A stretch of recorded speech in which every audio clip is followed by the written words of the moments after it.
Welcome to the Timberlane Regional School District Budget Committee meeting. We're starting the meeting at 7:01 p.m. Could we call the roll? Sabrina Auburn. She is excused. She'll be late. Peter Bulow. I'm here. Catherine Consalvo. Here. Julie Hammond. Here. Katie Knudsen. Here. Liz Costa. Here. Sheila Lowe's. Here. Sue Sherman. Here. Brian Smith. Here. Karen White. Here. Can we rise for the Pledge of Allegiance? Mr. Belo, could you lead us tonight? I pledge allegiance to the flag of the United States of America and to the republic for which it stands, one nation, under God, indivisible, with liberty and justice for all. Before we start, I would like to welcome Mr. Belo. I'm kind of going out of order a little bit. I would like to welcome him as he is filling in as our, he's been appointed by the Plastow representatives. We welcome you. He's been sworn in and an active participant for this evening's committee meeting. Thank you and welcome. Thank you. And it's Peter, please, not Mr. Below. Mr. Belo, Mr. Peter Belo. We have the approval of the minutes.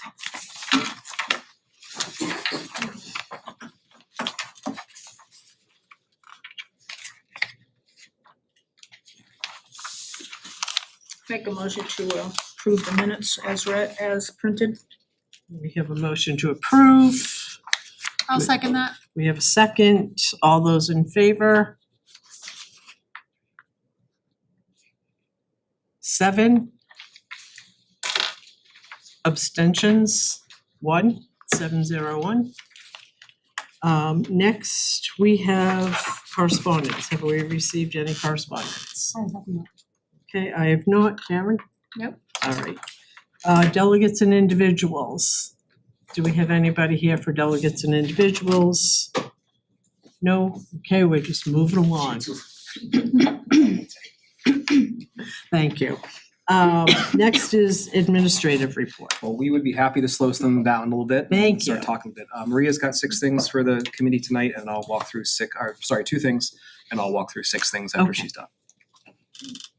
Good evening, everybody. I want to start with letting you know that Primex gave us the rates for fiscal year 2027.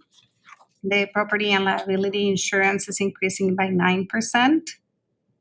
The unemployment is increasing by 4%, and our workers' compensation is increasing by 1%. Okay. And will we get those, do we have those numbers plugged in already? Not in this, Not in they that. will be part of when we present personnel and Okay. benefits. Okay. That will be part of that, so they're not included in this summary as of today. The second thing I have is a summary of the budget as of today. This week we are presenting student services, special education facilities and student services. So as of today, the budget is 18,519,648. That represents an increase of 1% over the actual expenses for these groups in 2025. So in the summary sheet, in the big sheet, you have the summary per account for each of the budgets that have presented so far this year. And at the bottom, you have the summary for 27 requested versus 25 actual for each of those units. Thank you. Any questions, comments? Okay. And on my end, Liz, I wanted to review 2 things that recently happened at a school board meeting that I want to update the budget committee on. The first is that the tax cap report was given at the last school board meeting. And again, this was the group that was working off of the direction by voters to explore the feasibility impact of a 2.5% tax cap. The budget committee can find that full report on the district website. It's right there on the homepage. It should have a very easy to see icon. But what I wanted to read was the concluding statement from that report tonight for this committee. Okay.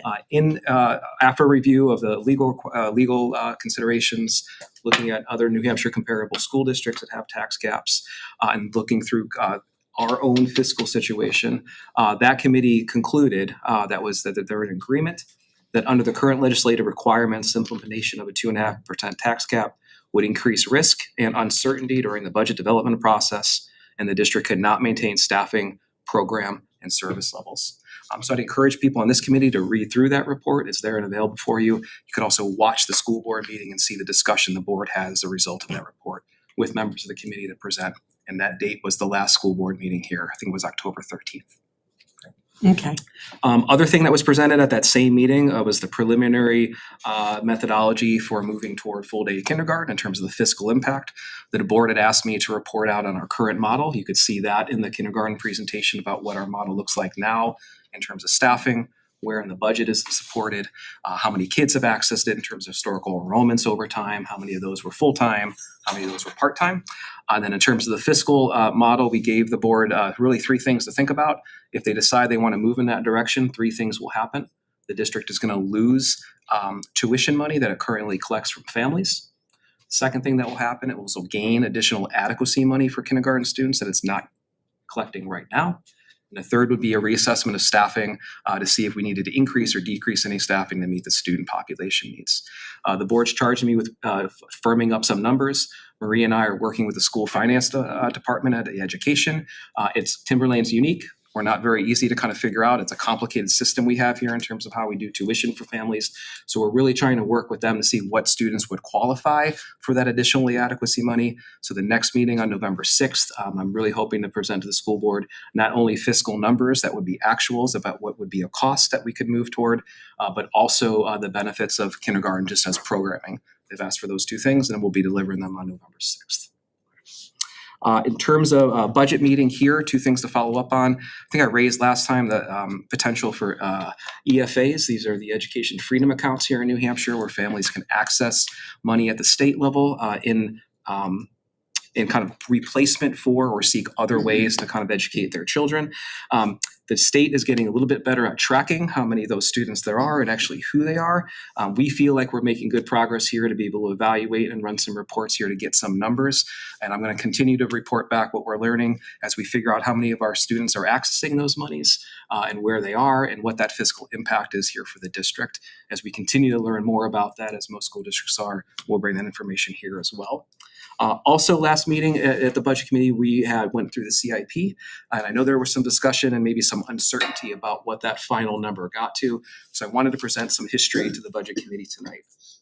Looking back to fiscal 24, I looked at what the total cost of the recommended projects were. These were projects approved by the school board that came to the budget committee and were approved by the budget committee. I'm going to read through those numbers for you. In fiscal 24, the project total was $1,462,500.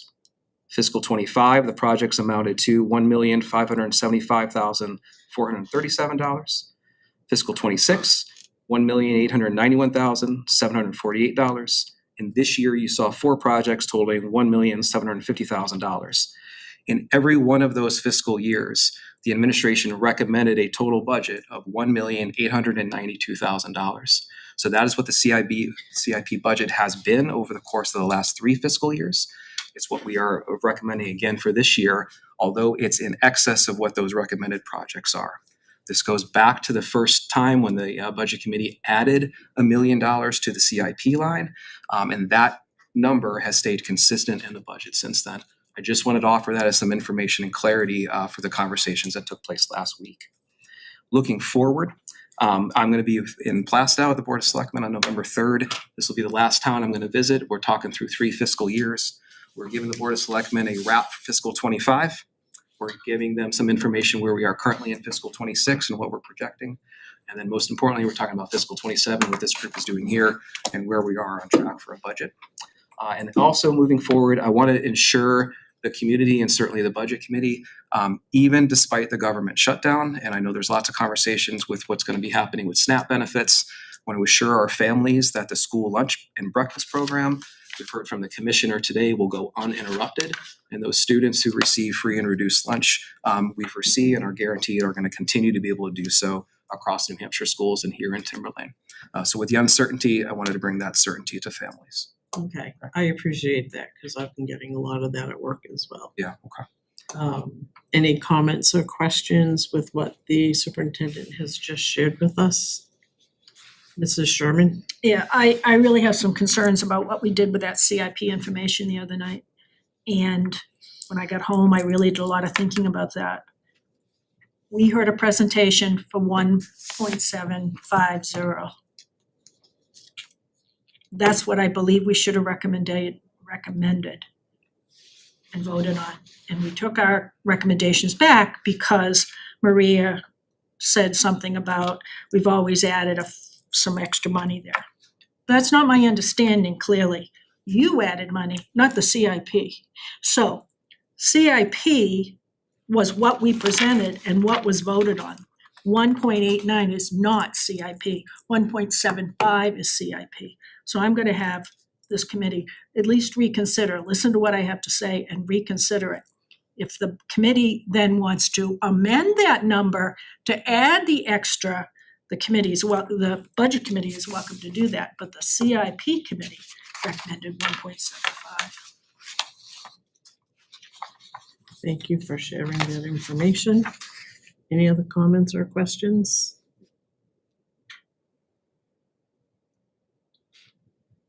Okay, we'll keep moving along. We'll bring that to when we deliberate, if that's okay with you. so that when We'll we're do in it, we have presentations to hear and then Okay. Next is any budget committee reports. I know CIP isn't meeting and I don't think anything else. School board? Nope, Justin hit everything. Nothing Okay. to add. All right, so now we welcomed Peter Bielo. Now we're going to start with student services budget presentation. Awesome. Okay, Ginger, welcome.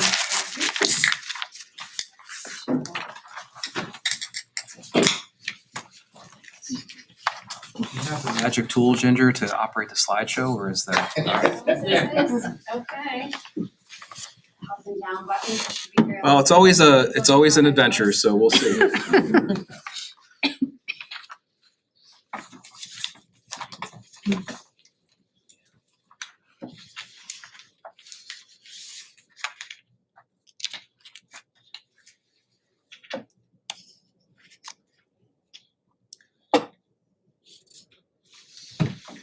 Dean, could you help with our There adventure? we go. Yeah, you're on. Yeah, down. User error. So I'm here to present two budgets tonight. The first is student services budget. Under my purview, starting as of July 1 this year, is a student services, which I had represented here before the budget committee in prior years. And I will be also presenting the special education budget next. Student services, there's a number of departments that fall under student services. As you can see, the entire budget for student services is less than a percentage of the total budget for the district, but it is services that are accessed by our entire student body. So in my mind, they're very valuable aspects of the district. Ultimately, these services are provided across all 7 of our buildings. Go down to that next slide. There's about 30 staff members that are employed specifically under the student services department. So that includes all 10 of our nurses, our school counselors from K to 12, student assistance counselors, our school social workers, and our ESOL teachers. So that is the bulk of those folks that provide those services to our kids within the buildings. Just a few other data points. There's over 12 areas of systematic support ensuring student wellness and safety. So this includes bullying prevention, suicide prevention, school counseling that happens with students on a regular basis, obviously nursing. Our social workers provide also, a variety of supports both to students and families. We have 207 students with 504 plans across the district. So that is another, aspect of support that falls within this department. We have 30 students across the district that are currently receiving ESOL services, and either that's direct service and instruction on a regular basis or they're in monitoring status. We have 2 staff that service all 30 of those kids. Interestingly, our nursing department sees over 40,000 kids office visits over the course of any school year. When you stop and think of that, the volume that they see on a regular basis, I just always think that that's really interesting to point out. And we conduct over 140 safety assessments annually. So that's our school social workers and school counselors talking to kids on a pretty regular basis when they're making statements of self-harm or things of that nature, just to ensure that they are well, and if they need to access services outside of school, that we're making those recommendations.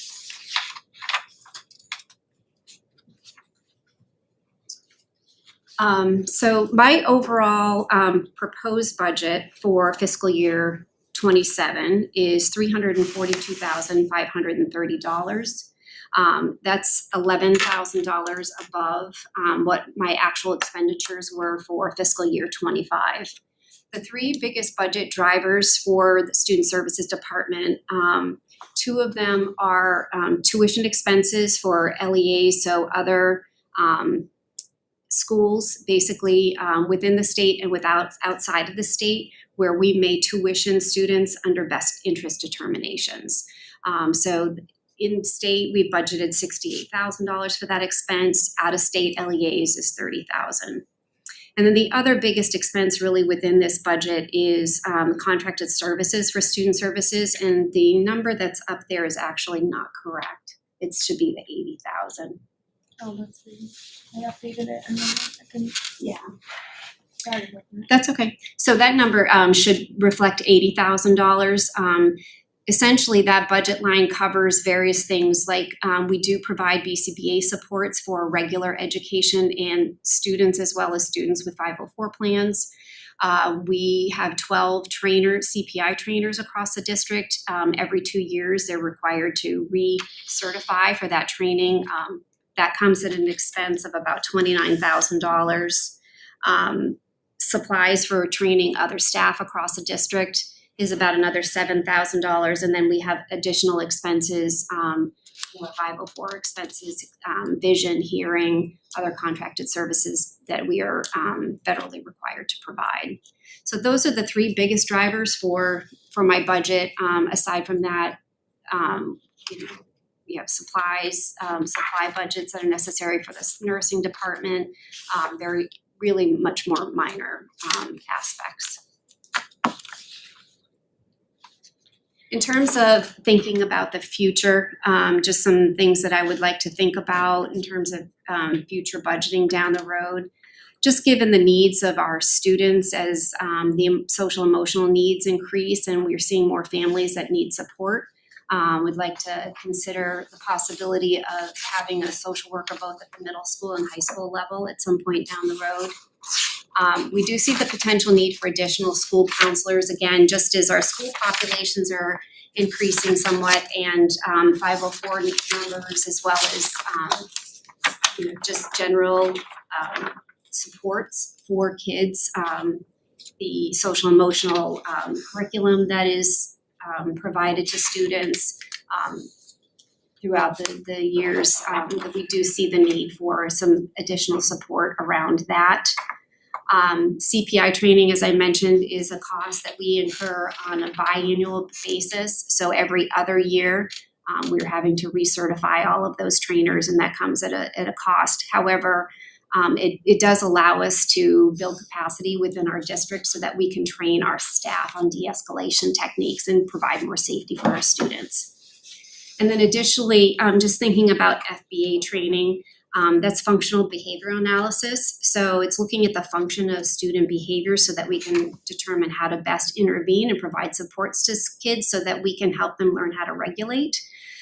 We are working on some of that this year, but we hope to continue to increase that training for staff so again that we are able to provide those supports within our buildings without having to contract out for those.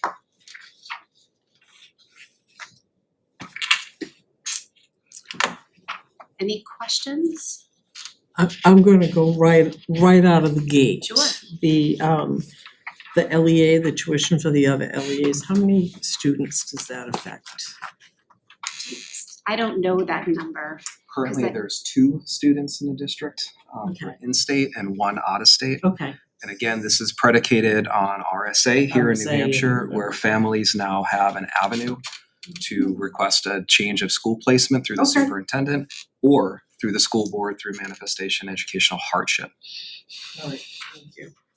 And thanks for always keeping that 504 stuff. Peter? I confess to being out of EduSpeak for the better part of a decade. Sure, So would you remind me what ESOL, CPI, and BCBA mean? of course. My And apologies. and when you come up to education acronyms in the future, could you like spell it out the first time? Of course, yes, my apologies. Okay, ESOL. ESOL, English Speakers of Other Languages. Okay. Okay. CPI is Crisis Prevention Institute, so that's the organization that we contract with to provide the training around de-escalation techniques. And BCBA? It's a behavior consultant. Thank you. You're welcome. Mrs. Lowe's. How many social workers do we have right now? 3. 3. Where are they? They are all located at the elementary level. We have one that is a shared social worker between Pollard and Atkinson. We have a full-time social worker at Danville. Reason being is that individual supports the regular ed population and they also support our ED program that's there. So that's for our kids with emotional disabilities. And then the other social worker is split between Sandown Central and Sandown North.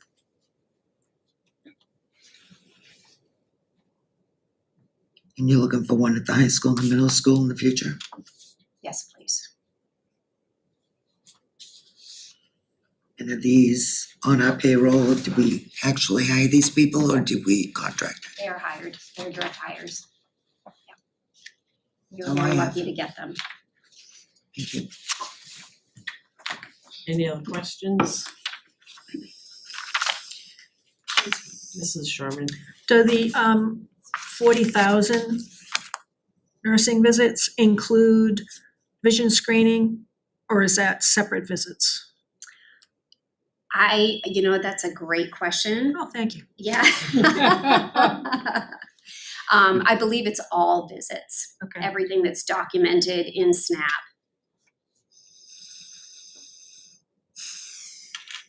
I think Alaska Nurse, I know that question. Yeah, well, you could, for sure. Any other questions or comments? I appreciate this. I'm a special ed. It's my background, so all of this is, I appreciate what you do for the students in the district.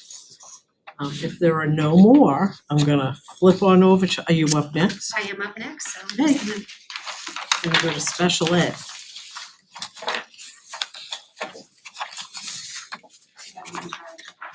We're gonna do a little co-presentation for Oh, this go one. right I'm gonna ahead. start and then Ginger will kind of pick up. Couple things I want to point out here because we're entering at kind of a different phase. The first is we've got a percent of the budget here that's a larger percent than you've seen so far. I want to point out very clearly that what you saw in the student services budget was the beginning of some of these departmental budgets being targeted for specific students. Okay, and this budget includes that, right? There's out of district monies here that are targeting for individual students that are required to be placed elsewhere. Also in this budget is personnel. And you haven't seen that in any other budgets in the past because as Ginger will show you, a large portion of this budget will be contracted services, so people. So those are the 2 things I really want to point out is that it's kind of getting more geared towards kids and there are personnel that are involved in this budget that you're going to see. Also, I'd like you to just to highlight the numbers across the top there that shows you actuals, some variances in the proposed. If you look at what's being proposed for fiscal 27, $9,011,905, and you look back to the actuals from 25, it's pretty flat, right? In terms of the variance there is $140,000. What I want to point out is if you look at where we are for fiscal 26, based on the budgetary reductions that we needed to make to align to the voted budget, that number is significantly less All right, and I point that out to the budget committee this year because this is the area that we are watching like hawks right now about where we are and where we're going to be. Because I'll say what I said last year, this is the most volatile and unpredictable portion of the budget. And again, we're 10 months out from the first spend of the dollar, and we're 22 months out from the last spend of the dollar. So those are things here that are different than other departmental budgets that you've seen so far. So I wanted to point that out. And then I've got some New Hampshire context I want to give you in terms of numbers. Some things that I think are important for this community to understand. Across New Hampshire as a state context, 20% of students in New Hampshire are identified in need of special education services. For those services, 16.5% of the cost is covered by the state and federal funds. You can do the quick math, the supermajority, right? Even more so than what we talked about, the breakdown sits with local taxpayers. 5.2% was the increase per special education cost per student from 23 to 24. That compares to a cost increase of 1.6% for a regular education student. 40% of school districts in New Hampshire spend a quarter of their budget or more on special education. Timberlane is not one of them, but we are tracking in that direction. That 40% was 28% a year ago. So you can kind of see the trajectories there. I point out that statewide context because I think it helps us understand Timberlane's context a bit more. I think it helps you folks make a little bit more sense of numbers that we'll present as we move forward tonight. And Ginger's going to do some here about the Timberlane context, and we'll get into drivers of the budget for you. So just to add our context within the district, we have 730 identified students out of a population of 330 students total across the district, which leaves us with 22% of our students that receive special education services. Of those 22%, 21% of those kids are within district, so receive services within our schools, our 7 schools. Less than 1% of those students are out of district, and less than 1% of those students attend in our local charter schools. So most of our students are receiving services within district. And Ginger, if I could just take the moment to remind the committee as well, those students at charter schools are public schools. Timberlane remains the LEA responsible for those students. So special education costs are still the burden of Timberlane. And whether that's us sending people there or paying their own people there to do that, it's a cost for us.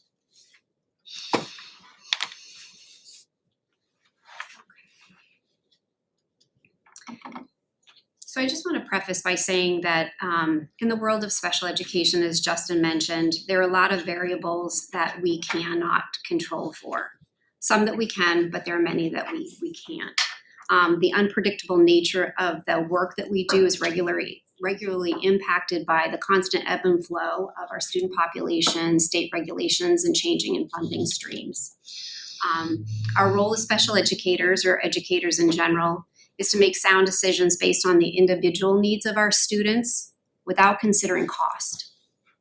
That said, we can't ignore our fiduciary responsibility to consider financial impact on the district. Oftentimes, these two things are really juxtaposed.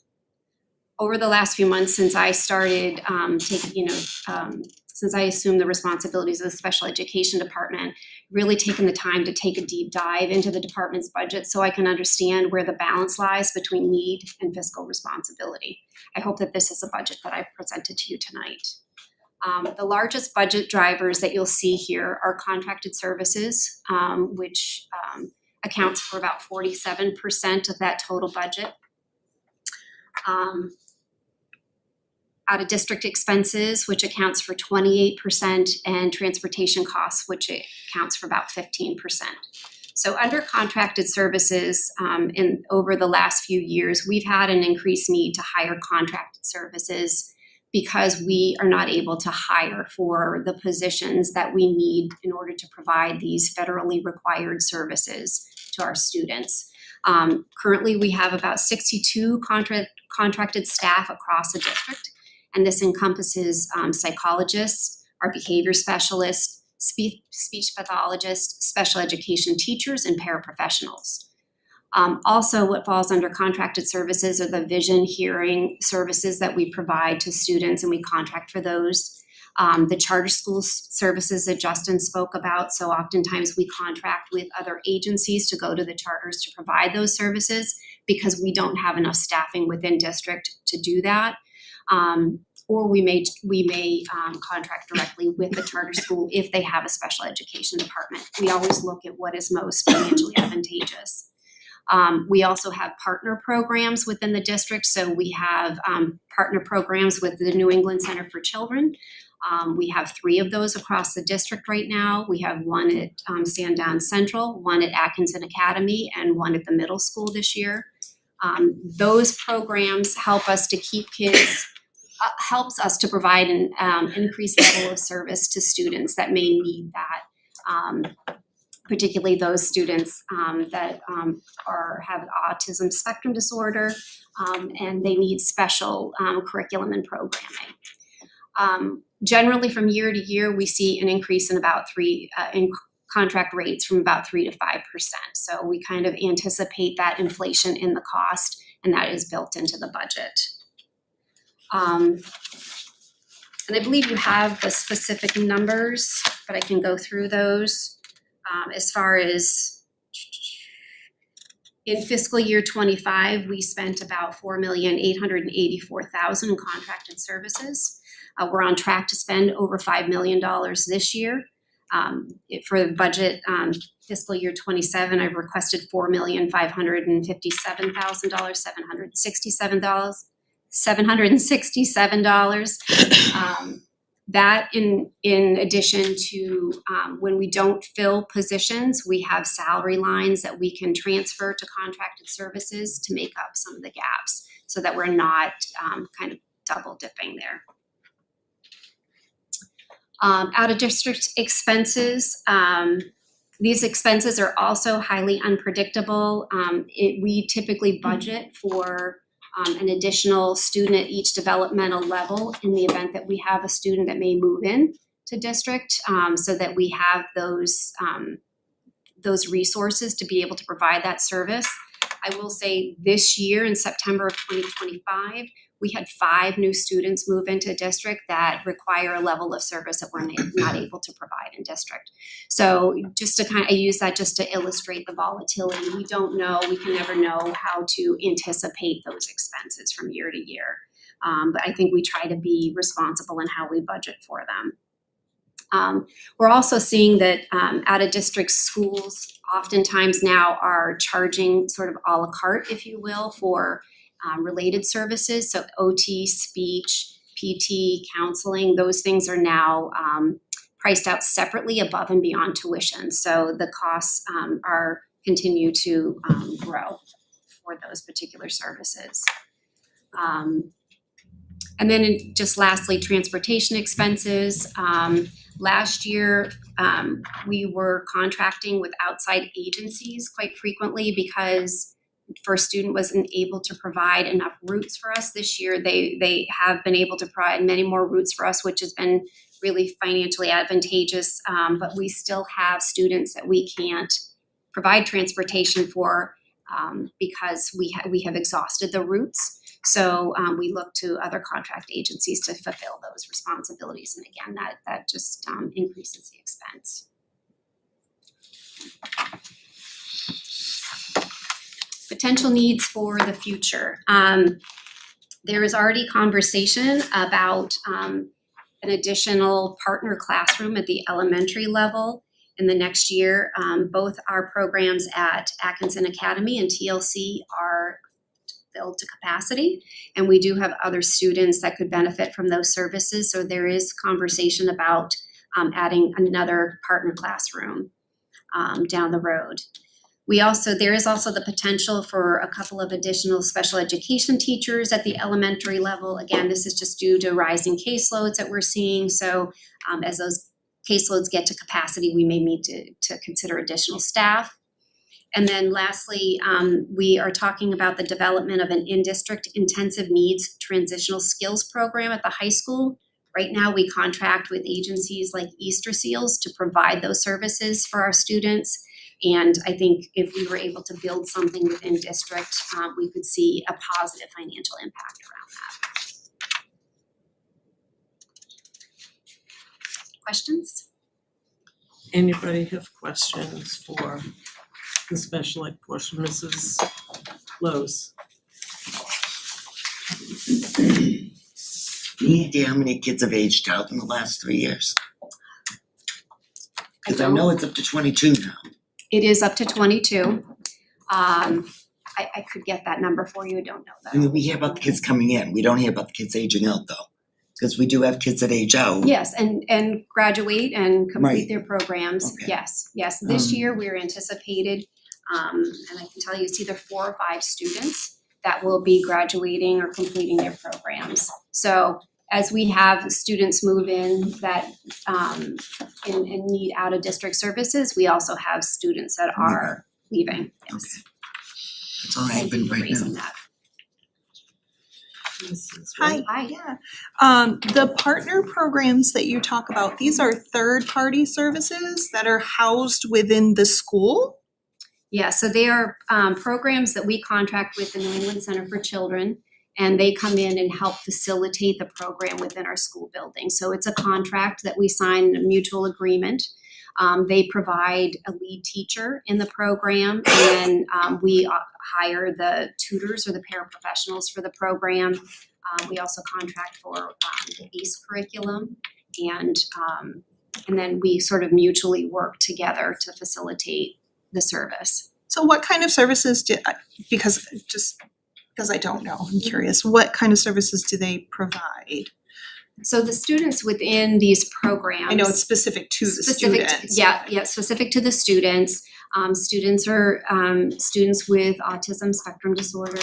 A lot of times they're working with them behaviorally and increasing communication. And like I said, they have a special curriculum that they work with, that they to help the children kind of develop their skills. And that's the ACE curriculum that It's you the just ACE mentioned? curriculum. There's also structural pieces where the classrooms are set up such that students have individual workspaces. So the physical space is also designed so to kind of meet the needs of the kids. Cool. And you said that you wanted to put an additional partner classroom into Sandown. I'm not sure where it would be Not yet. located. Right now, we have one at Atkinson and one at Sandown Central. Space would be a consideration at any of the other elementary schools. But we do have students that we know right now could benefit from the program, that we're trying to meet their needs in other ways by adding additional BCBA support, more paraprofessional support, and we feel like they could probably be better served with an additional partner program. Thank you. You're welcome. I'll share with you what they have at Atkinson Academy. They're, what are there, like 7 or 8 little 7. Seven Yep. pot. They look like little built-in pots. I've Yes. seen those at Sandown Central. Somebody Yes. built them. They're like, Yeah. kind of like for kids that may need a Our sensory. facilities team. Yeah, that may need like a little bit of an enclosed area to work to be able to focus. Distractions. I've seen that. Exactly. Liz, could I add 2 things? Absolutely. Karen, there's also a component of this contract that has in-home support for the family that helps to connect with school, people going into the home. And when we're talking about these programs and they're located at specific schools, they're district programs, categorical programs that if the student meets criteria, they're there. It's a support no matter where they live in the district. So I didn't want people to understand that they were just targeted to a specific They're place. approved programs from the Department of Education. The other piece is it also, the programs provide ESY services in the summer, and the staff have an extended day as well, so they have time to prepare for students. ESY is also a longer day. Extended school year. School year, I'm sorry. My apologies. Thank you. Thank you. Thank you. Mrs. Lowe's.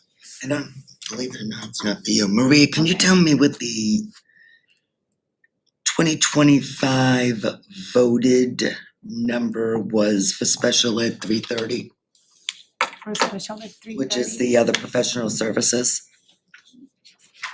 Because I'm seeing it double on the actuals, but I'm very curious to what the voted was for that line.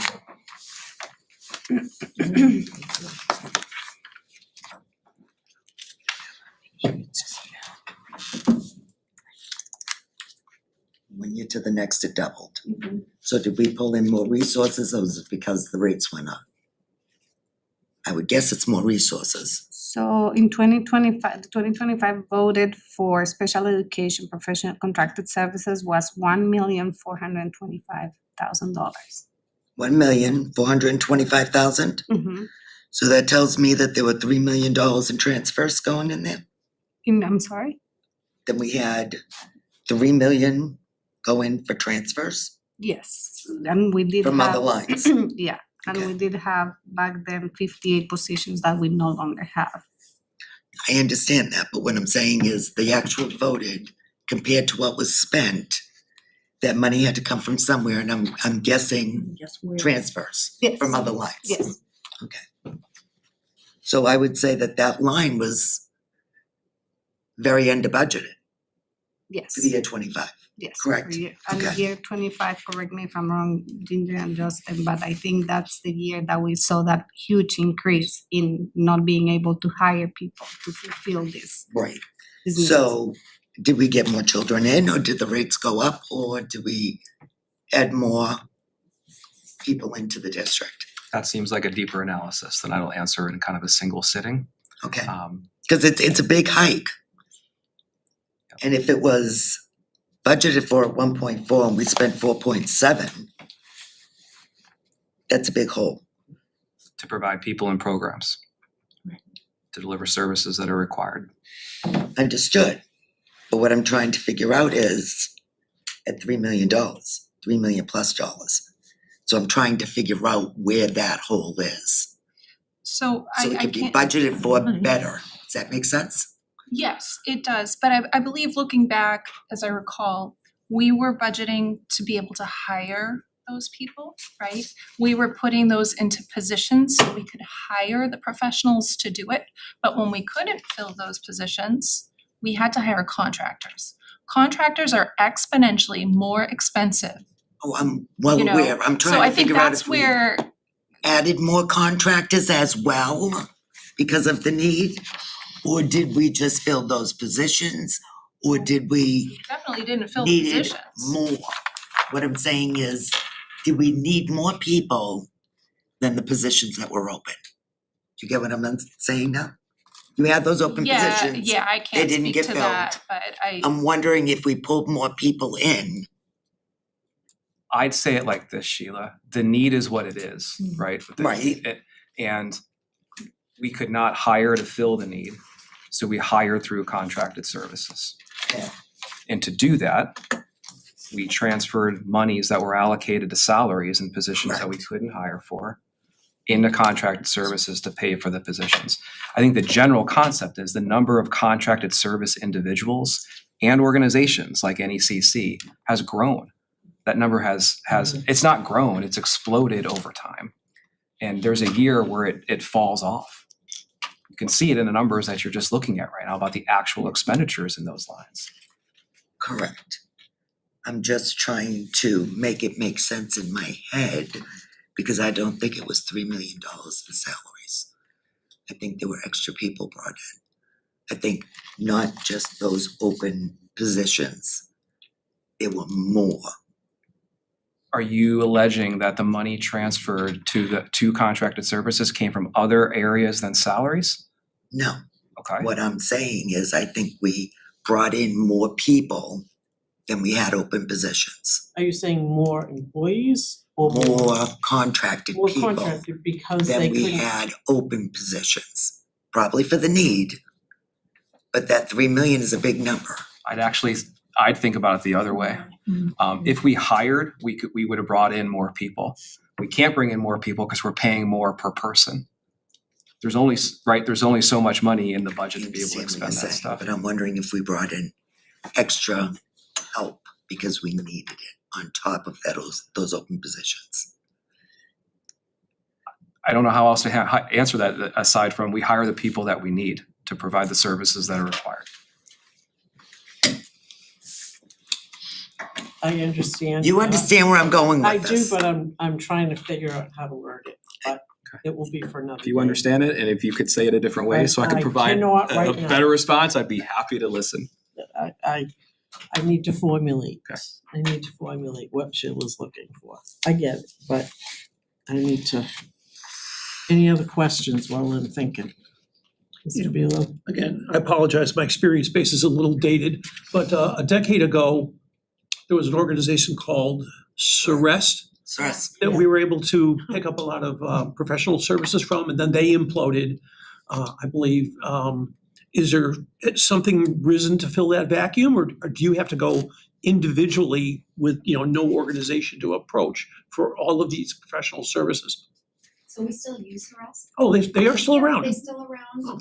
We use them in a variety of different ways. Right now, I want to say we have, I think, 3 contracts with them at the moment for a variety of different things. Eric Mann comes and provides social emotional services across our ED programs as well as in the elementary schools. We have Kim Hollick, who helps with literacy, and Sarah Sherman, who's at the high school. So we do have 3 contracts with them currently. Do you know, is LaSalle still there running it? Liz Hall. That guy named LaSalle, he used to be superintendent here. Yeah, Richard LaSalle. yeah, no, he's up in Maine. Really? Yeah. Sorry, I didn't know that. Did I answer your question fully? Fully, thank you. Fabulous. Ginger, also to Peter's question, could you give the budget committee a sense of how many folks that how many vendors we contract with generally? When we're looking at like contracted services, like as a ballpark number, I want folks to understand it's not like times have changed. It's not calling Ceresc and Ceresc can handle everything. That's Yeah. fine. Right. That's what I feared. Yeah. I would say for staffing purposes, there's 13 different agencies that we work with. And then we have other contracts with Here to Learn, Future Insights, Arrest. So you can imagine Pleased to see you. the management kind of overhead to engage with 13 different vendors, with 13 different people and systems and organizations and contracts. Drives up our HR costs. Mhm.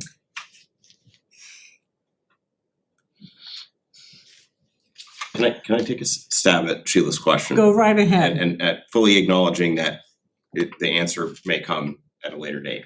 Are you just asking if the need was for 10 full-time positions, did we hire 10 contractors or did we hire 12 contractors? Is that, with some numbers If there?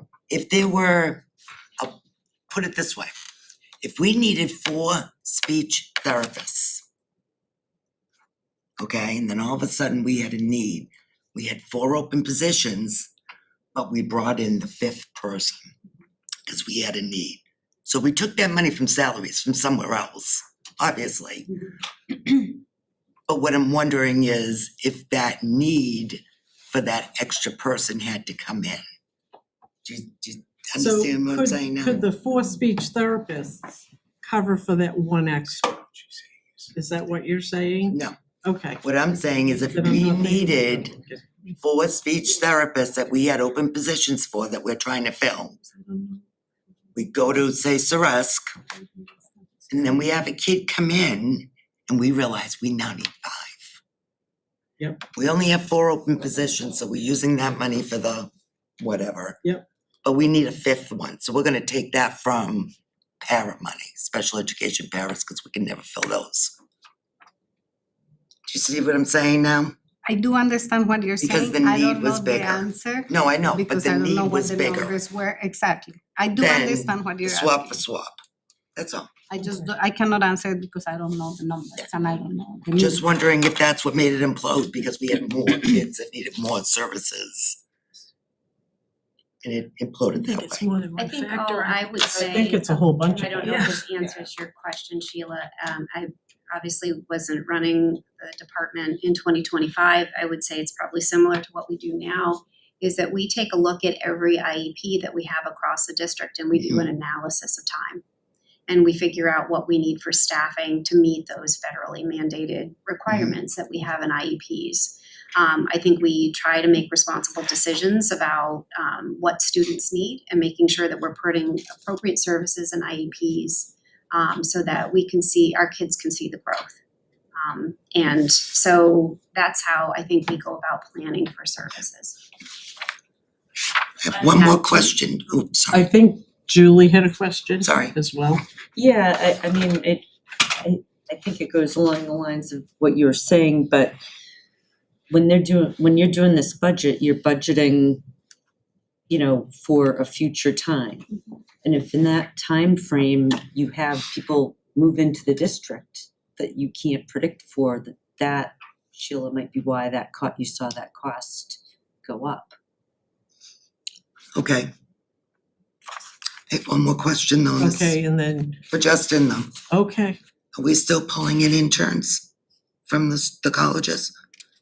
We do our best to do so. I think we had psychology intern last year. And we have one this We year. have one this year as well.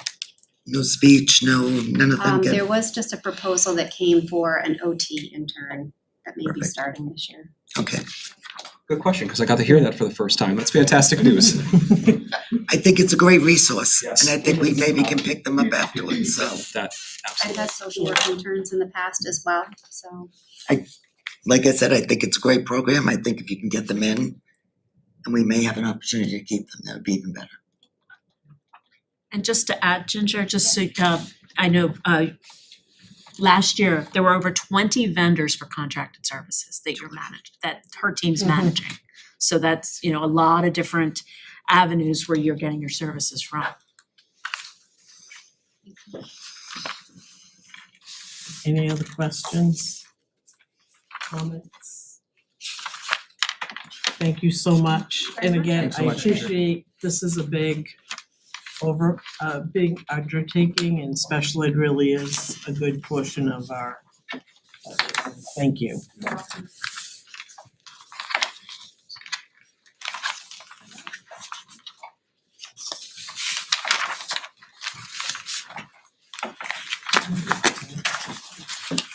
Next is facilities, and Chris, welcome.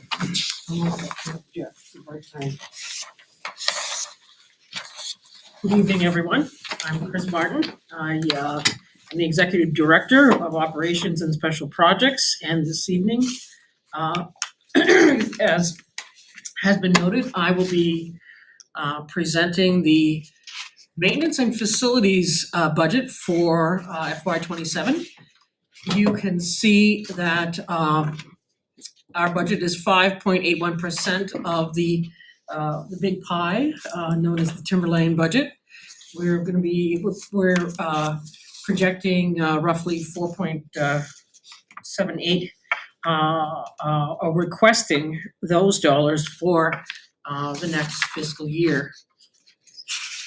This gives us a lot of context. I think we have 9 buildings here in Timberlane, 700,000 square feet, 18.5 acres of land. And we host, excuse the typo there, we host close to 400 home athletic games. There are days here where all of our fields are active. It looks like Grand Central Station out there, and it's absolutely wonderful to see all of our students engaged in something so positive. Continuing the positive trend is the 50 musical or theater performances per year as well. 3,224 students benefit from a safe, healthy, and comfortable learning environment. In the facilities division, our mission talks about safe, healthy, and comfortable learning environments with no interruptions in learning. At least no interruptions in learning caused by anything that may happen in the facilities division, and I'll give you an example of that as I go through some of the other numbers. We also are a member of the community. And as members of the community, we are supporting the town field in Plastow, ball field, and in Sandown as well. We also benefit from the driveway over at the Baptist Church, I believe it is, in Plastow. Did a little bit of damage over the years with our buses to the end of their driveway, and we used some of our repair monies this year to thank our neighbors for the use of their driveway and fixing the end of that driveway. We are a member of the community, not just when it's budget time, but year round. Oh, what am I doing? Dean, I did this last time. Big thumbs. Hold on, he's got it. I think I know what to do, Dean. Thank you.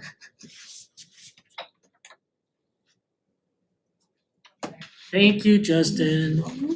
Okay. All right, let's look at some of our drivers here. All of the district utilities are charged to the facilities division. That means electricity, natural gas, propane, and fuel oil.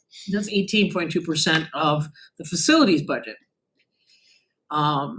In our professional services line, again, these are requirements of our inspections. Every year, we're inspecting things like bleachers, interior, exterior at our schools.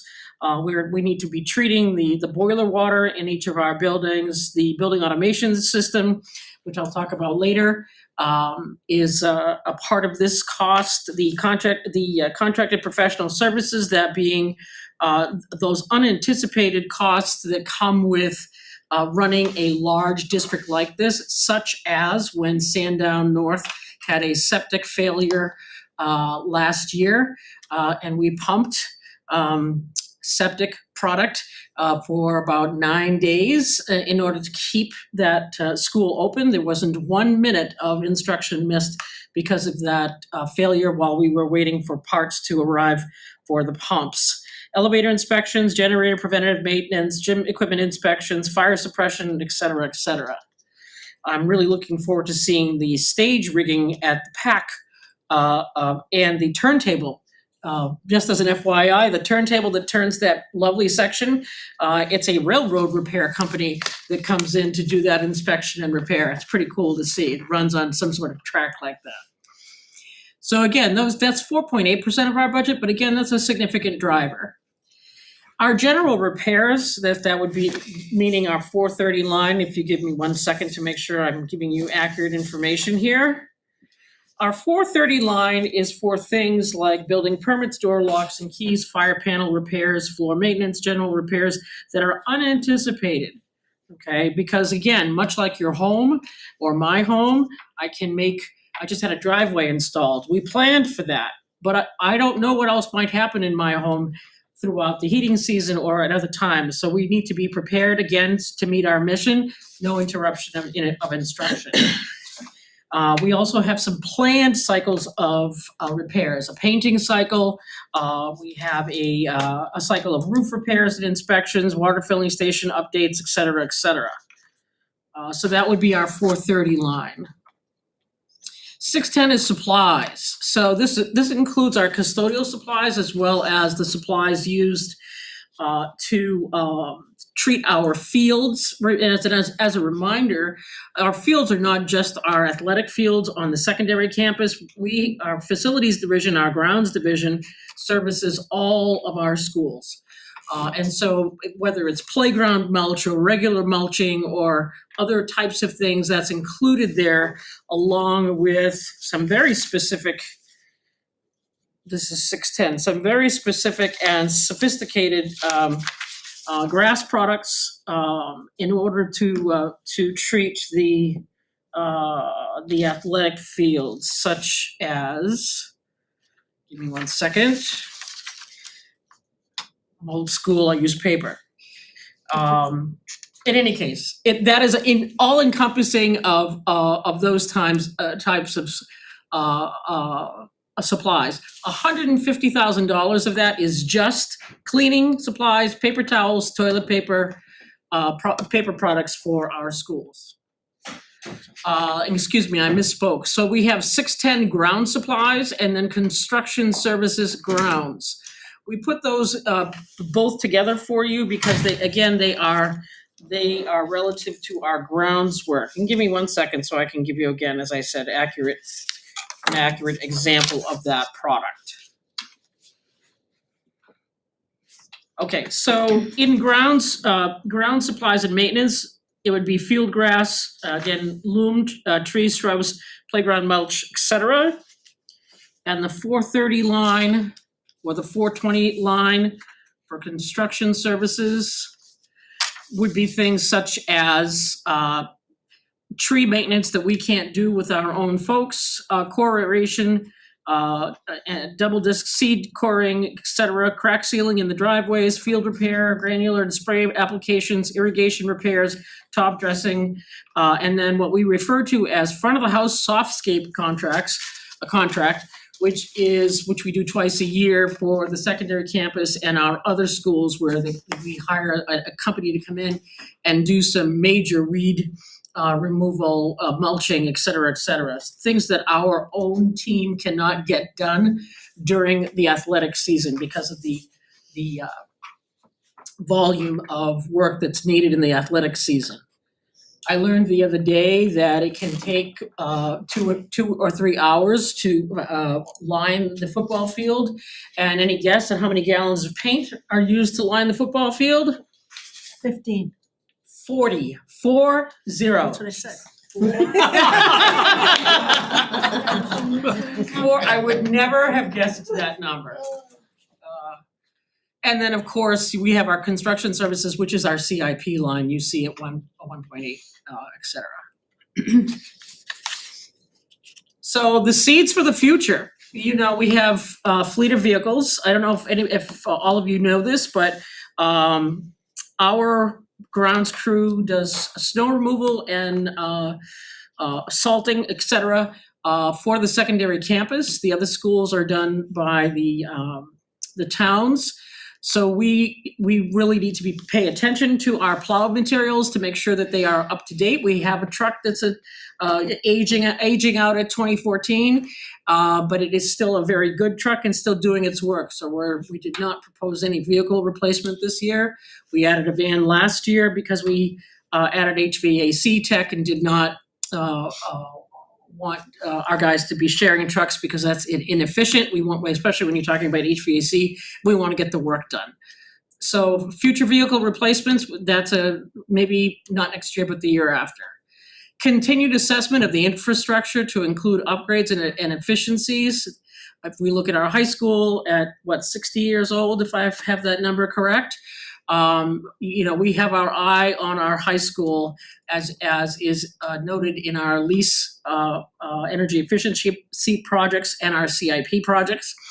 But something, for example, that we'll be looking to price out sooner than later is if you are in our cafeteria, there's a little pothole in the cafeteria, which we know to be a drainage pipe that needs to be replaced because things back up in the sink in the kitchen. When we know that happens, then the guys will take out the snake and clean that out. But we can't Band-Aid that forever. And so that's going to be a significant cost. Support for our CIP assessment of possible projects in FY28.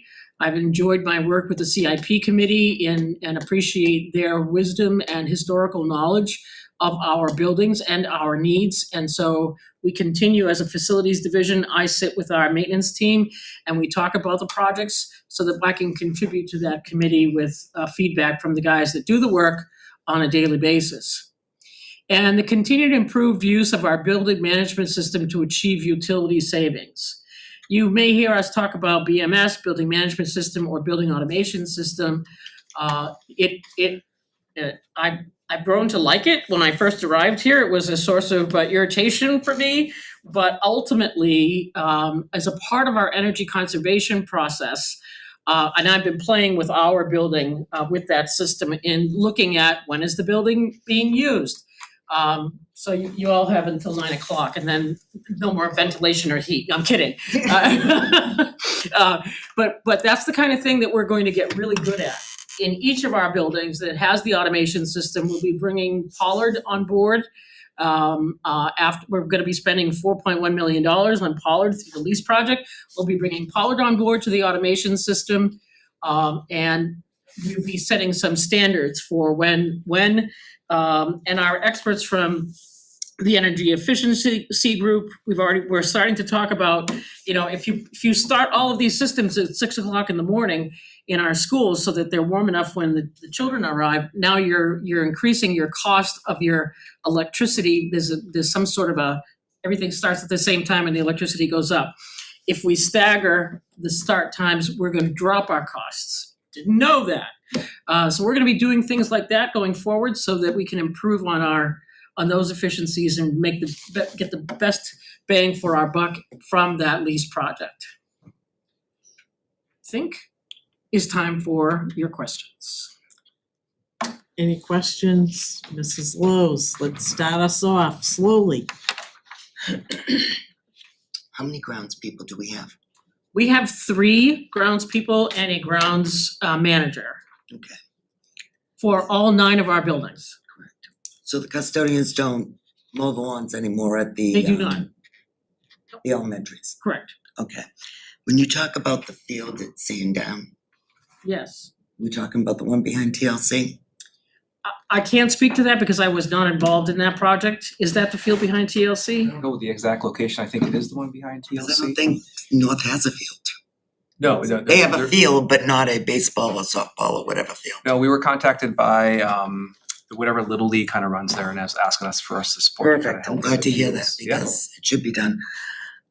What are we now contracting out as far as our lawns? As far as our lawns, so we are not. The fields. Yeah. The fields, okay, so what we contract out for our fields is assistance with the putting the fields to bed at the end of the season. That was just approved. We're contracting out for major renovations, such as the softball field you saw last year was a major renovation. This coming year, the major actually in a few weeks, the major, first week of November, we hope. The major renovation will be the infield on the varsity baseball field. And then we will be looking at what field comes next. We're not happy with our practice fields for baseball or softball. So we probably will be looking at that as well. As far as our contract out, we do bring in a company to do some core aeration, so it is done quickly. Beyond that, I'd have to go back and take a look more And you just carefully. have a random landscape company come in and throw the flowers in the mulch in? No, that went out to bid. Okay, That went out to bid. well, but it's landscape company, I assume. For the front of the house work? Yeah. Yes, yeah, that went out to bid. Algon Property Management? Is that Yes. them? Yes. Year we have- 2 of a 3-year contract, right? Yes. And then the chemicals applied to the fields is also The outsourced, chemicals, right? the chemicals apply, we apply our own fertilizers, okay? But we do purchase those fertilizers from a company called Tom Irwin. Tom is also, it's not Tom, his name is Brian, who's our consultant that comes in and, for example, the FedEx just picked up today our soil samples from the fields. We're gonna be making our major purchase, pre-purchase of our chemicals for the fields. When we pre-purchase for the whole year, we save almost $9,000. Those will be going out shortly. And so it's fertilizers and other types of treatments that are beyond my understanding of chemistry in the field area. Am I still on, or do you wanna take somebody Any else? other questions? I have one on that topic, and I apologize if you said it and I missed it. No worries. Grooming the infields? So we have a groomer. We bought a machine. It is a standalone machine. It has a couple of different grooming pieces in the front. We have one that's just a rake. We have one that's pretty vicious that we'll be using on our practice fields when we do that. We're gonna attempt to do some of that work ourselves. But the vehicle with the rake, it is not advised to do major renovations on infields with that because we are really propagating that word, making the weeds grow more is what's happening by just kind of raking them in. Though it rake, and if you see it's right outside my window, I can see it. You see these big piles of weeds, but still some of it's reseeding itself. When the folks come in and do the major renovation, they remove 6 inches of that field and replace it. And if you look out at the softball field, this is a perfect example, the varsity softball field. That was done last summer. Very little weeding has needed to be done on that field because of how it was refreshed. Thank you. I'll let Mrs. Lowe's go and then we'll wrap it up. what's left in the fields? What's left to do? Because Meaning- it just seems like these fields, we've been doing all the fields. So what's left out there to do that So- needs to be done? It's an ongoing process, right? I understand that, We're dealing with nature, so Mother Nature can have an attitude that she can. So, we had a very dry season this year. Thank goodness for the irrigation system that you folks invested in and the pond work and so forth. And the fields have recovered very nicely as if you look out there today. What's left to be done is just a cycle of renovation of the infields, an ongoing fertilization. Go ahead. That's what I'm asking. I'm talking big stuff. So the infields, how many more are there? 3? Well, the practice infields need to be done. Mhm. Okay, JV, middle school softball, Yeah. and JV softball, not practice, that needs to be done. The year-round work. Now, we're also having conversations about creating smaller gold mouth areas, for example, for practice, summertime practice for lacrosse, because that beats on our fields terribly. And we have looked at other acreage here for another field for the purpose of letting one of our fields, in particular the softball field, the soccer field that gets used for soccer and lacrosse, that is a field that is beat on quite a bit. The issue is we have wetlands and we have a beautiful ropes course. So the actual acreage does not exist unless we were to remove the ropes course, which I don't think is advisable. But we may bring somebody in to do a feasibility study on how could we turn things around a little bit, and we already do that in the summertime on the practice fields. We kind of do the soccer. They paint the soccer lines in a different direction, so things are not quite as beat on. But remember, there are 400 games out there. Many of them are out in the playing season. You know what? It's been a long time coming. I'm not poo-pooing the fields being done. But on the opposite end of that too, there's a lot of work that has to be done in the schools. So that's where I'm going with it. No, I hear you, and I think the district, after 20 years of deferred maintenance, there are Right. competing priorities. There's no question. But we have 400 games with how many athletes on our fields. That's a really positive thing for kids to be doing in the after-school hours. Not disagreeing. Personal opinion. Sorry. It's okay. Any other questions or comments? Thank you. I do have a question. What about the middle school field hockey field? Because that's usually a Dust Bowl. Yes, so again, thank you for bringing that forward. Hey, you're welcome. Let's talk about turf. We will certainly have a conversation at the facilities committee about what maybe some of the next field for renovation maybe. All right. So thank you for bringing that forward. And then my other question is, Pollard has a large lot of land in the back of it. Could that be used for some games or practices to rest some of the fields in the back of this facility? We have not considered that at this point. Certainly, anything is possible, as they say. We should have conversations with our athletic director, and other folks involved to see what is. Does it make sense to do that? Is there too much of a cost with transportation? Does it exclude some of our students? But anything is possible. Okay, it's, we have that large space back there. Mrs. Sherman? Yeah, the school does use that large space. I mean, Yes, they I have- do. I They know have, do. phys ed classes, et cetera. There are two baseball diamonds there. Okay, One, if we brought like the JV softball team down to practice on the smaller field, we break every window in the school because the addition comes out and it would be a very short right field to the window. The field that Chris has kind of helped work on with Plasto is the one way to the back that had a lot of conga vines growing on it oh, yeah. to make that a more usable field for the community and the school to use for phys ed and stuff. All right, But yeah, there's a space there, but we would, I know the kids would, I know they'd break windows. boys would break windows and girls would. Well, yeah, equal opportunity window. Yes, equal opportunity to break a window. It's too short. Sorry. Any more comments or questions for facilities and maintenance? All right, Mr. Krieger, any thoughts? No, I'm gonna say, I think I've laughed more at this meeting than I have at other ones, so it's good tone. That's it. Awesome, thank you. May I be excused? If you must. Thank you. Pleasure.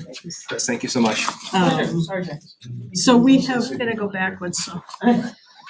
I'm gonna go backwards. What, you going backwards? Yeah. Go right ahead, ma'am. So let's talk about the maintenance and facilities and the CIP line that we approved last week, and then revisited and then approved it at 1.8. I'd like to revisit, no, what's the word you use? Reconsider. Thank you. Reconsider. Thank you, Kate. You're welcome. Reconsider the 1.892. Because it is not the CIP projects line. I would like to make a motion to reconsider that number and bring it back to 1.750. So that's my motion. Okay, do Second. we have a second for conversation? And Mrs. Kinsella. Were those numbers based on actual quotes or just best guess? It's estimates and a lot of work. It's a lot of work that Chris people did to get pretty close. Just the estimates that numbers. she There's made or always- not? Okay, no, yeah, I was just you're- curious. I didn't know if there were actual bids or No put bids out yet, or no so bids yet. so if we go over, where does the money come from? Well, then I would propose that we perhaps have an amendment to that number and bring it back to 1.8. I think The budget phrasing. law wise, I believe we did it wrong by what I led us into last week. And Maria helped me lead me into. March down. So The CIP list has already been voted on the board, by the board level, so those are the projects. So I'm not talking about the projects, I'm She's talking about the $1.750 for those projects. Right, Our but- number that we recommend, from the CIP is based on those four projects. Yes. What you as the school board decide to spend will be your position, but you spend it, we recommend it. Yes, but You decide not to do those projects at all, you can. Right, but you're saying to go back and do an amendment later, like the budgeting process will be done. No, I'm saying here, tonight. Well, is CIP thinking, like, are you gonna go out for RFPs and quotes to get better numbers, or, because if those We are don't the, do that. No, she's saying right now it's 1.882 or That's not an something accurate number. in the budget. correct, It's presented. But as what actually was the number that was Right. brought by CIP was 1.750. correct, Right. but what you're saying is to go back and to cut it by $142,200. But then you stated that, well, if the Then amount changes, you were gonna go back and do another amendment. I But what would I'm saying have- is by that time, it'll be done. No, gonna do it all tonight. Right, but Maria, go ahead. Can I just say something? I'm not sure you can clear it up, but go ahead. Okay. So I only know what we have done every year. I think the confusion came up because this year we split the presentation of CIP and was not included as the facilities presentation. Every year, for the last 4 years, we have presented the CIP the same day that we present facilities. So the facilities budget has this line, the 450 line, which is a capital line for $1.8 million. The list of projects has been presented the same night, like tonight is when it has been presented. So yes, the budget committee approves the list as part of the facilities budget. But the line of the CIP, the 450 line, if you see, has been approved and voted for 1.8 million. Because we reconsidered it last week. Chris presented 1.75. Mhm. I started to present 1.75. Karen seconded it. We voted. Sharon, Sheila asked a question, you said something about things go over and so we need to have 1.8. It was not a satisfactory answer. I'm sorry, I love you to death, but it was not a satisfactory answer. I thought, okay, we rescinded our motion, she rescinded her second, and we voted 1.8, and that is not the CIP presentation. So We can amend that 1.74, but I think we have two steps to do. Vote 1.745, whatever the number is there. Then amend it so you get it up to 1.8, but that's an amended catch-all number for things go wrong and you might need a little bit more money when we actually get hard budget estimates and costs. But you also said that, say we vote whatever amount today for it, but later they can decide to use it elsewhere. So why are we so fixated on the exact number that they presented? If at some point you could go and say, actually, we don't need sprinklers because, you know, they're not very functional. We need the sewer pipe. And they could decide to do it. Yeah, exactly. So like, we're just coming up with a number. It doesn't have to be Now, I'm to the trying to be amount. true to the CIP process, to the number that committee recommended, to Sheila's point about it being 1.75. I don't agree with what Maria says or Justin said about we've been adding money to it. Just as kind of fluffing it up, it should be the CIP line. You want to amend the line, fine. You want to cut the line, fine. That's my motion. Could I try to bring what I think is some maybe clarity after hearing people speak? I want to be really clear that we did not add money to the line. We proposed the line as it stood for the last 4 years, approved by this committee and approved by the voters. I want to be really clear about that. What I hear the concern here is that if the budget committee votes and approves the CIP line at $1.75 million, and we move forward in the future, and we go out and we get the bids and the actual numbers, we're now in the next fiscal year, and it comes over that line. Your question was, what are we gonna do? What I hear Sue saying is, I think she wants to do this all tonight. I think she wants to make it clear that the budget, that the CIP product was $1.75 million and have this committee vote on that. Then what I think I hear Sue saying is she wants to make an amendment tonight to that motion to bring the CIP line to $1.892 million. But you want to make that clear difference that this committee is accepting the CIP and then adding an amendment to get back to where the line has stood for the last 4 years. To be clear, right? I think that's what I hear Sue saying. Okay. Legally, for some of our naysayers out there in the community that are saying we're just padding it, no, we're not padding it. We're preparing for the possibility that 1.75 won't quite make it by adding the amendment. Sheila? We transferred $7 million last year. You really think we're not gonna have extra money to put into the CIP line if you go over?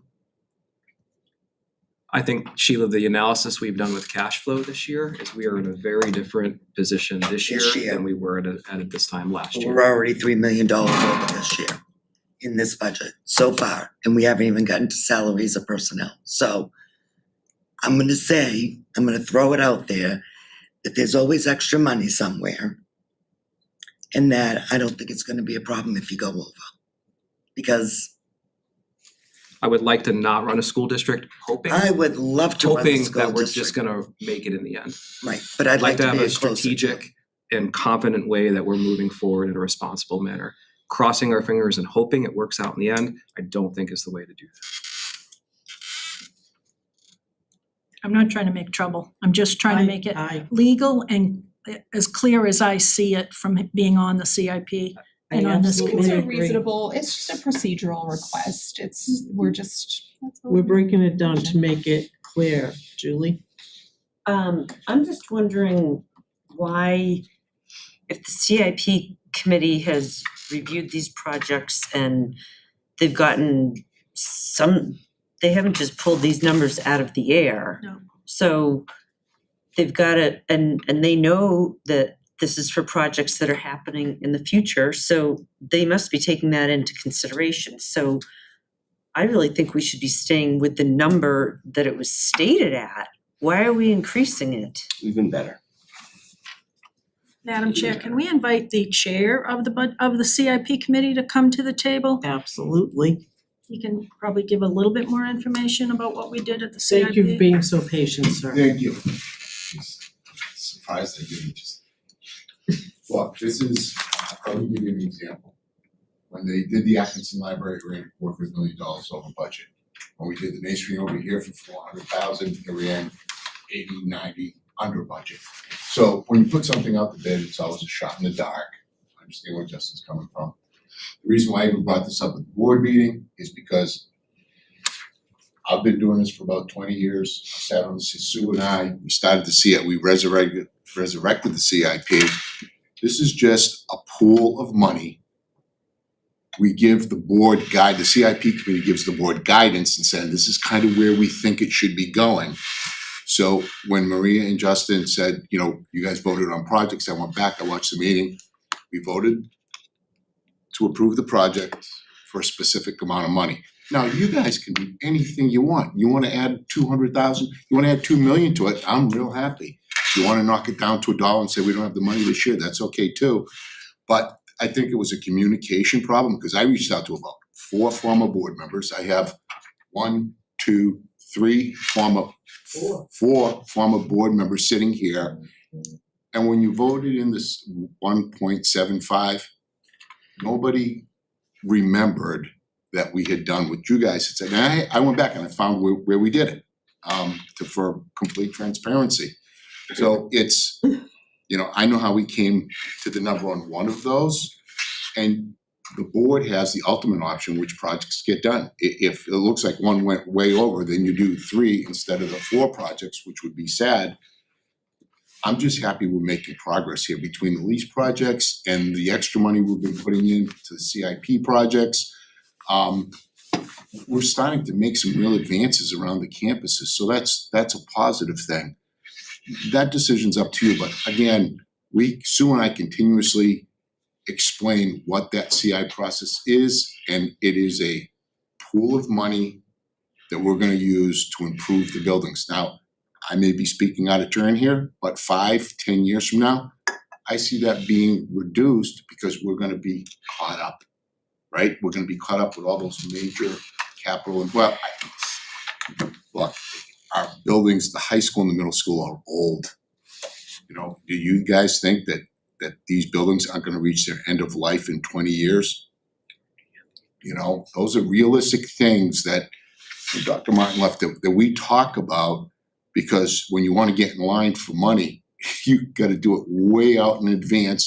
And I'm not suggesting anything tonight other than you have extremely old buildings and we continuously I think we've done a great job updating them to the extent that we have between the bathrooms and the HVAC units and all the new roofs, the windows at the high school. So that was all because we got this money. So you guys can do whatever you want with that, but the board voted those 4 projects for that amount of money.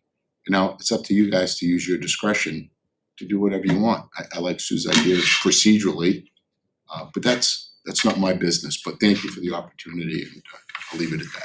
Thank you, Mr. Sapier. So we have a motion on the I have one floor. more question. Go right ahead. So for either Jack or Sue, when CIP is meeting and discussing these projects, is someone coming in and presenting Yes, to you? yes. Are there cases where sometimes you have some estimates and some ideas We have some, from maybe other schools that have done these projects or whoever's presenting them? For instance, the envelope of the building, we had Pace which was a distributor, come in. We got some square foot numbers, high, low, medium. I went with a high number, which was AL13 product.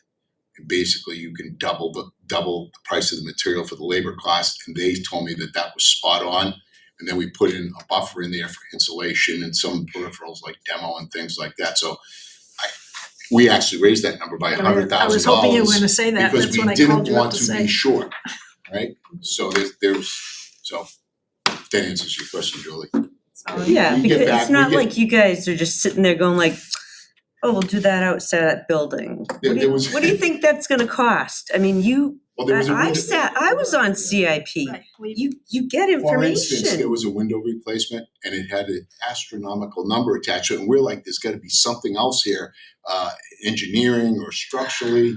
And so the committee, and Dr. Martin's been really good, if we ask for backup, she comes back in at the next meeting with the answers that we need as to those concerns. It isn't just throwing stuff against the wall and seeing what sticks. Although that was kind of the exercise we did at the end, but. So yes, we do that, and we took into consideration, you know, we're gonna get those materials, gonna be able to get that project in. Let's put a little bit more, just so there's a little, in case we can't get the mid-range product, we have to go for the higher product, they have some money to work with, so.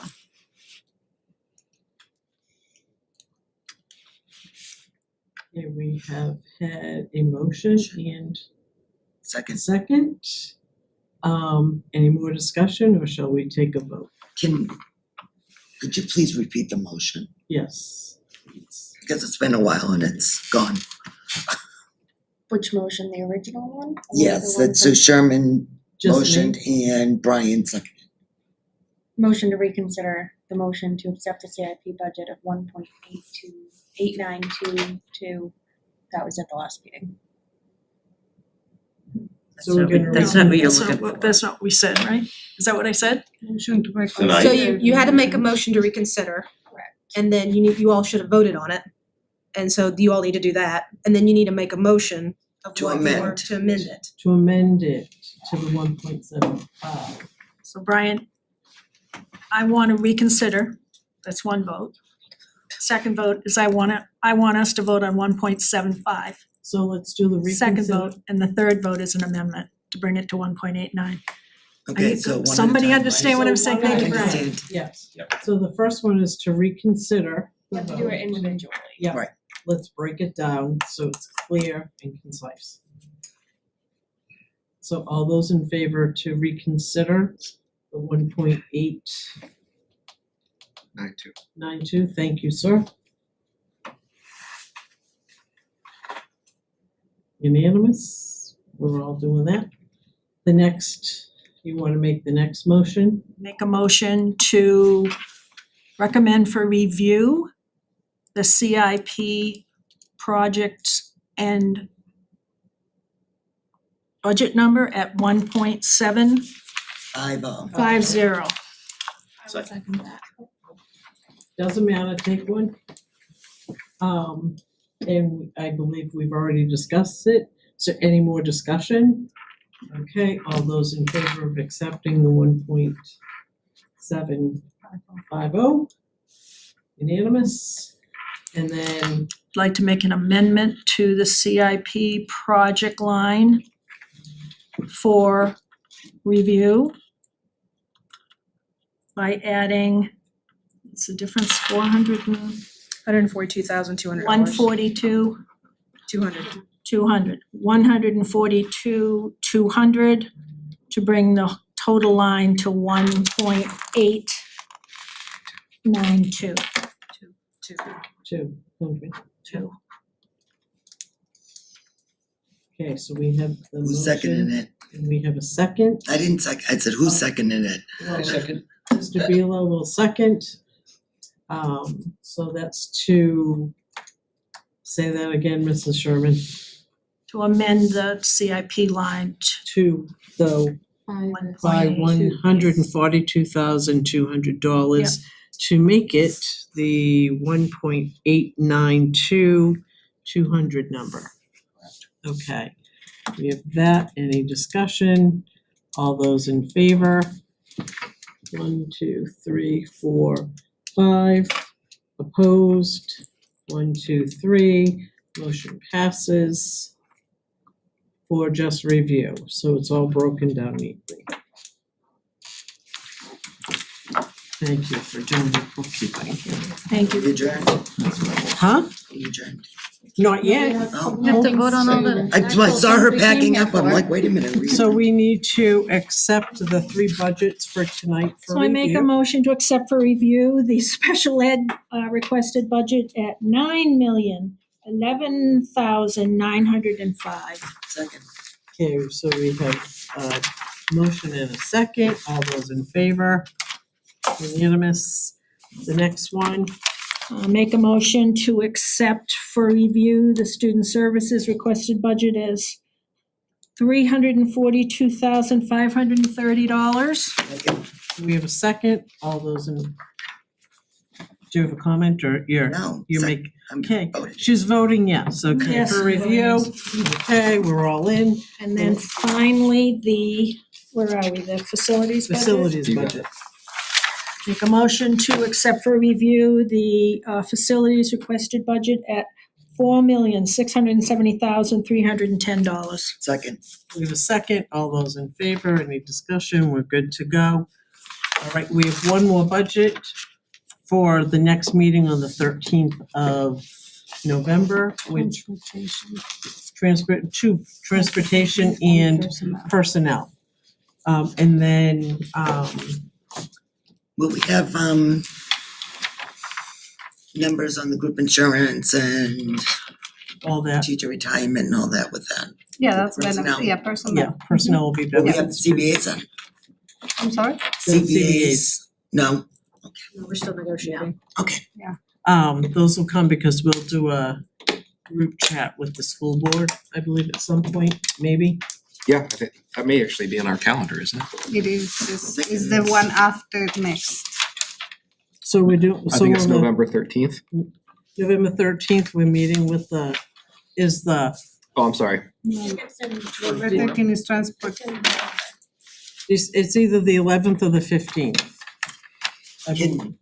Go ahead. Can we also make a note that we're meeting Monday, November 24th? Because Thursday's Thanksgiving. Mhm. Yeah. So just for the public to know that we're meeting on Monday, the 24th. Yes, good point. This one is, this is the Thanksgiving one, which is. So it's the December 11th that would, with the school That's a board? Thursday. We usually, is it I thought that was the day we meet with the school board, the Thursday. That's so the too. Thursday, the 11th, Usually it's scheduled for 12:15. 12:15, that Monday? Oh, it's That Monday. for the school board to present and discuss the warrant. Mhm. Yeah, okay. So we have all of that. This is what? Say that again, please. The 15th, we're meeting with the school board, 15th of December, that Monday, At what time? 7. I heard 12:15, I'm like, I can't be here for 12:15. December is the So 12th. tired. It's all right. Thank you. So then if I'm not sure how long it's gonna take us to get through transportation and HR next week and personnel on the 13th. I would like to possibly start getting some questions ready for the superintendent and the business administrator and Lisa. So if you're going through, please send myself, Justin, Maria, and Karen those questions so that we can understand what's being asked and they can get the information and we can try and tease out what other information you may need as we're moving forward for all of these budget discussions. My goal is to be done before Christmas because I do not want to have to come in the day after Christmas. I'll be in Florida, so yeah, the goal is to just be done before the holidays. So I appreciate that. I think it's really advantageous to a good process, right? We're almost a month away from our next time we're sitting down together.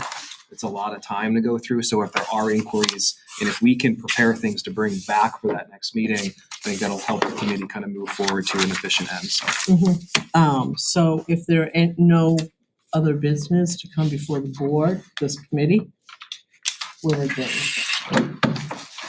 Thanks, Dean. I'm on the